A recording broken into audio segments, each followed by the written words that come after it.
Hey guys, it's that time again. More Q&A that I'll love to answer and save you guys some money. Do I have to remove the housing off the chassis when doing an air cartridge? Just want to keep in mind that there are two different kind of air dryers that you'll see out there.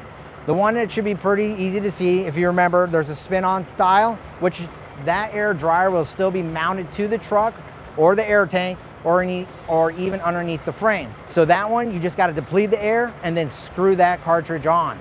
That's the easiest one there is. The second one is, it'll look like a black dome and there's bolts all the way around. Unfortunately, that one would have to come off the truck, disassemble it, and remove the filter from inside. Then once you remove it, clean it, and put a new seal, you install the filter and then you remount the air filter assembly on the truck, and then fire it up to make sure everything's working and remember that it's not leaking. I have another question, and this one's about when there is water in the fuel. The customer wanted to know if he had to drain both fuel water separators because he's getting a water light indicating on his dash. The answer would be yes. I would drain both of them completely out, clean out the bowls, make sure you have no more water or condensation in it, fill it up, back up with fuel, start up the truck. If the light indicates back on right away and you saw that maybe you took another chance to drain and you see no water, there's a good chance that the sensor could be bad. So the next step would be is replace the sensor, as long as when you drain it for the second time and you see no water and you see that nice green diesel, the next step would be replacing the sensor.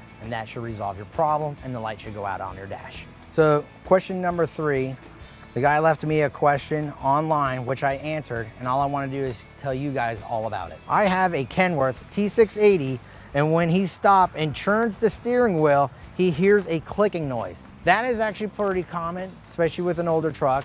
When you churn it and you hear a pop, doesn't have to apply all the Kenworths, it's most of the trucks. What I would start with would be, believe it or not, your leaf springs. Check there. So when you hear that clicking and popping noise, I would check your U-bolts, make sure they are not loose. And then the next thing is, if it still does it and you hear the clicking, you might want to check the rubber on your shackles, because what happens is it's actually moving. Then you would have to replace the bushings on your shackles, which would be, you know, the one in the frame and then the one on the spring. And that should resolve that problem. So that's what I've experienced several times in this shop, and that resolved the problem.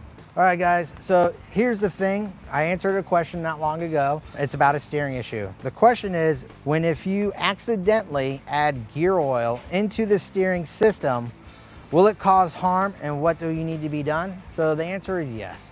If you put an oil that is not made for a certain part of the vehicle, you can cause, you know, gear damage, seal damage. Always pay attention when it comes to what oil your vehicle takes. So when it comes to your steering, your transmission, your engine, and so forth, just pay close attention to that. Majority of these, especially the newer ones, will take your Dextron 3 or an ATF fluid.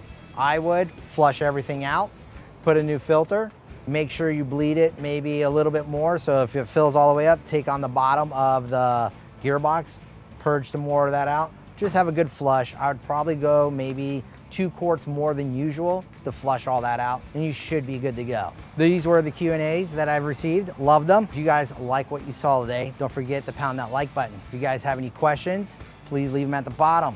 And then the last thing is, guys, don't forget to subscribe. I want to help you save some money and get you some more knowledge. Caw-caw!